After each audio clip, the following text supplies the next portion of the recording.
Good morning. I'm Sarah Pearson in the News 2 Alert Center with your Morning Pulse. It was a windy and stormy night for some across central Nebraska. Severe weather rolled through late Monday and into the early morning hours today. In Valley County, the town of Ord saw damages including downed trees and power lines. These photos sent to us by Josh Smith show some of the damages, including a grain elevator crush after winds tore through the area.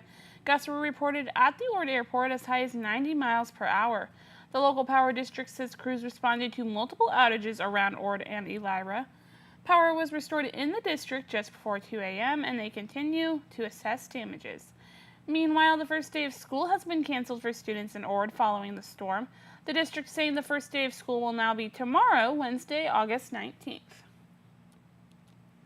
Lake McConaughey's last public boat ramp closed over the weekend due to historically low water levels.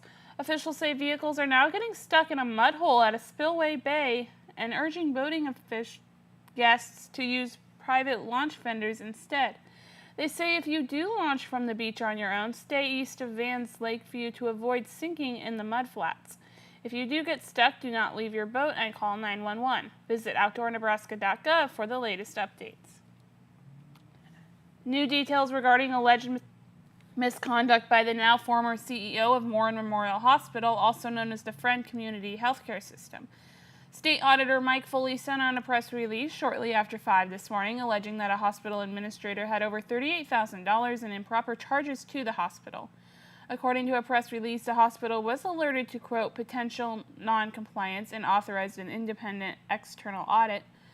The board added that they asked and accepted the resignation of then CEO Jared Chaffin and is working to recover funds.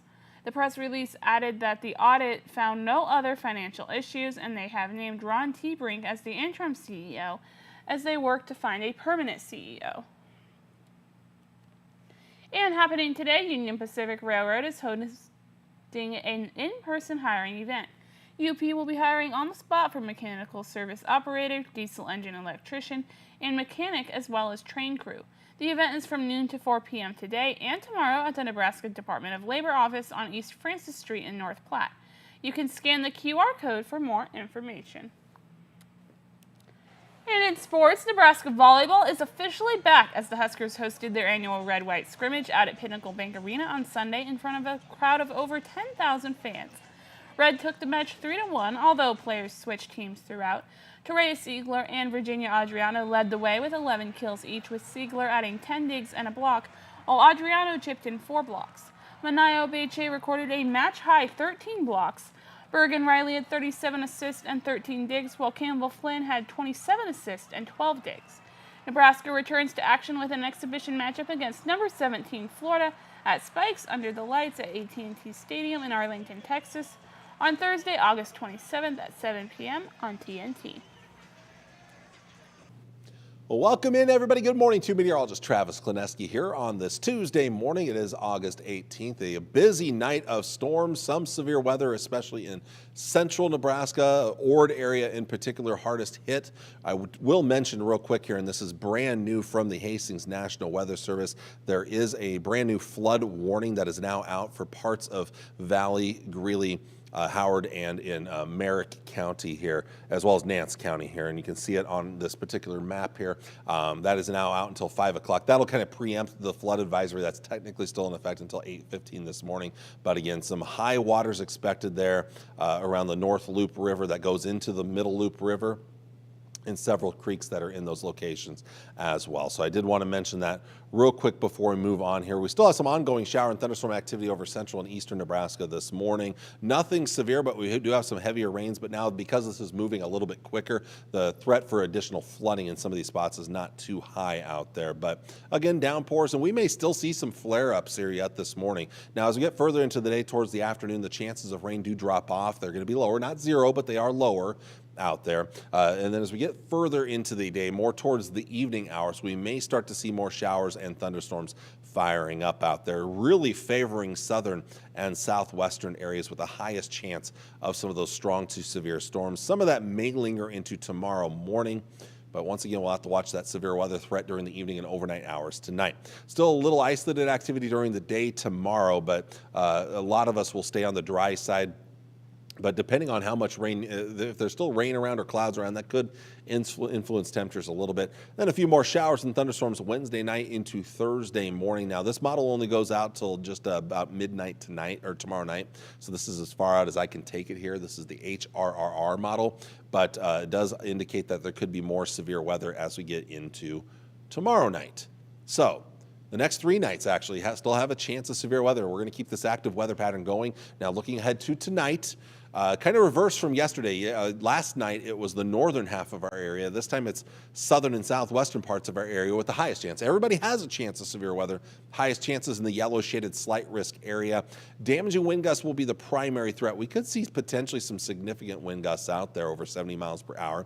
There is also the threat of some large hail, a low end isolated tornado threat. It's not a great chance, as usually this time of the year we don't see big time tornado threats, but we did see one tornado warning last night a couple of tornado warnings up around the Orden-Burwell area, so it's not out of the question, but it's a lower end threat.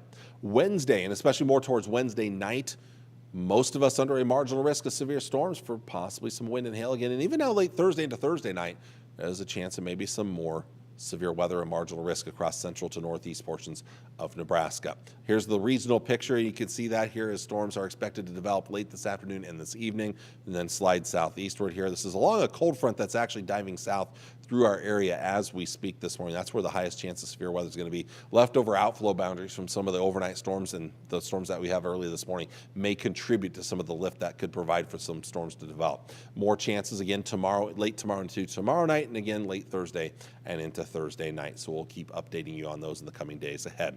High temperatures out there for today, getting up into the 80s and lower 90s with the warmest temperatures in the south and southwest. We'll fall back into the 60s for lows late tonight into tomorrow morning. Looking ahead to tomorrow, back into the 80s to near 90 degrees. Now, I will mention this comes with a caveat.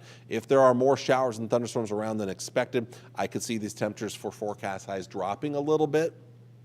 Right now, I'm probably leaning a little bit warmer than the National Weather Service. I do think some sun comes out. But again, if it doesn't and the clouds stick around and some showers stick around, then yeah, we could see some places maybe staying in the 70s for highs. Wednesday night into Thursday morning, we're mostly looking at low and mid 60s. And then looking ahead to your Thursday, heat starting to build in out west again. Mid 80s to mid 90s with your warmest temperatures over the western half of our area. Tomorrow night into Friday morning, back to the 60s.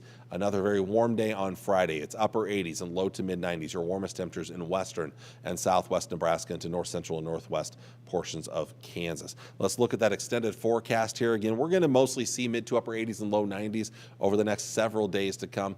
And we kind of keep with this active weather pattern, several more off and on chances of rain and thunderstorms. None of these are slam dunks by any means. In fact, our greatest chance is what's ongoing this morning here, but we'll have more chances of rain and thunderstorms in our future. And as you see in the long range, no cool weather coming. We're mostly looking at warm 80s and low 90s ahead of us over the next 7 to 10 days. Looking at the North Platte forecast, a little warmer than the Tri-Cities most days, upper 80s, low to mid 90s. More chances of rain and thunderstorms in the coming days ahead.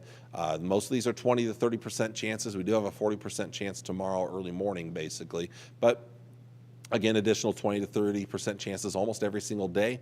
And we've got plenty of warm weather ahead of us. Again, it's upper 80s, low to mid 90s out there in the days ahead. And in fact, as we look for to the final 6 days of August, the Climate Prediction Center says that we are expected to be above average. That will put us mostly in the mid 80s or warmer during that time frame, which, as you saw in the 7-day forecast, that's most of what we're going to see. So that's why I think we'll continue into the end of August. And then near to maybe slightly above average for precipitation as the somewhat active weather pattern continues. Highest chances of maybe being above average would be out in western portions of Nebraska, which is great news for those locations there. I'm going to skip the North American model. We're going to go straight to the European model here. And again, I'm not going to take too much time just because I don't have a lot of time left here, but you see there's numerous more chances of rain and thunderstorms now. Again, these are very difficult to predict. They have been recently, as forecast models have really struggled with it. But basically, as I continue to play this out, you'll note that we have several more opportunities for rain and thunderstorms in our forecast. Here's the GFS over the next 10 days. And again, you can see the busy weather pattern will keep going with at least chances of rain and thunderstorms almost every single day here. We're kind of in what's called the ring of fire a little bit anyway here, and what that means. So you've got right here, rotation. So what that means, when I say ring of fire, that means the storm pattern is kind of going through those locations there, and we're kind of included in that here. And so as I play this out here, you're going to see how we get almost daily chances of rain and thunderstorms with that rotation, which maybe shifts a little bit to our southwest down the road here, but it keeps nearly daily chances of rain and thunderstorms going for a while here. And you'll see that on the GFS as well. So the ring of fire will continue for a while, which means we'll continue to see chances of rain and thunderstorms. I think especially more towards the nighttime hours, better chances than during the daytime hours. Moisture, temperature-wise, again, I've mentioned it already. We're going to keep the warm weather going for a while. With brief periods of slightly cooler air. Late next week is interesting, where the European and the GFS have kind of flipped since yesterday. If you were watching me, the European was the cooler model and the GFS was the warmer model. Now the European does indicate maybe a slight cool down at the end of next week, at least the edge of it right here. That's the big dip in the jet stream right here. But watch what the GFS does here towards the end of next week. Tries to bring a big shot of cool air to the Great Lakes, and that would include our area as well. It dips that jet stream way much farther. In fact, it's almost like this here. So it's a bigger dip in the jet stream, which could mean we could be looking at kind of the edge of the really cool stuff. The Great Lakes, the New England states could really be kind of getting their first feel of fall if that were to happen here at the end of August. Whereas for us, it'd be a little cooler weather, but not cold weather out there by any means. So that'll be interesting to watch as we head through the next several days to see how the forecast plays out as we get a little bit closer to that time frame, because we all know that forecast 10 days out don't mean a whole lot, because they're usually pretty inaccurate. So, well, with that, that's all I have for you all for today. I want to thank you all for watching on this Tuesday morning. I'll be back with you on Wednesday with a look at the latest. Hopefully not as stormy tonight, but there is that chance. So definitely keep your guard up, especially if you live in the southern and southwestern half of our area for this evening and overnight tonight for that threat of some severe thunderstorms out there. But until tomorrow morning, I hope you have a wonderful Tuesday. Take care and God bless. Bye.